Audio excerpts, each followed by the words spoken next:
జలశక్తి మంత్రి సిఆర్ పాటిల్తో భేటీ అయిన ముఖ్యమంత్రి రేవంత్ రెడ్డి తెలంగాణ ప్రభుత్వం ప్రతిష్టాత్మకంగా చేపడుతున్న మూసీ రివర్ ఫ్రంట్ డెవలప్మెంట్కు సహకరించాలని కేంద్ర మంత్రికి విజ్ఞప్తి. హైదరాబాద్ నగరంలోని మురికినీరు అంతా మూసీలో చేరుతోందని, దానిని శుద్ధి చేయాలని రాష్ట్ర ప్రభుత్వం సంకల్పించిందని కేంద్ర మంత్రికి తెలిపిన సీఎం,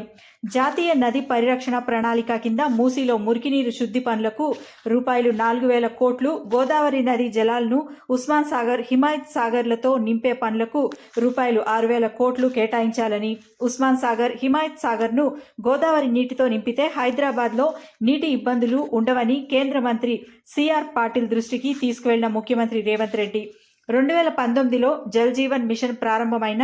ఈ పథకం కింద ఇప్పటి వరకు తెలంగాణకు నిధులు ఇవ్వలేదని, తెలంగాణలో 7.85 లక్షల ఇళ్లకు నల్లా కనెక్షన్ లేదని, నల్లా లేని 7.85 లక్షల ఇళ్లతో పాటు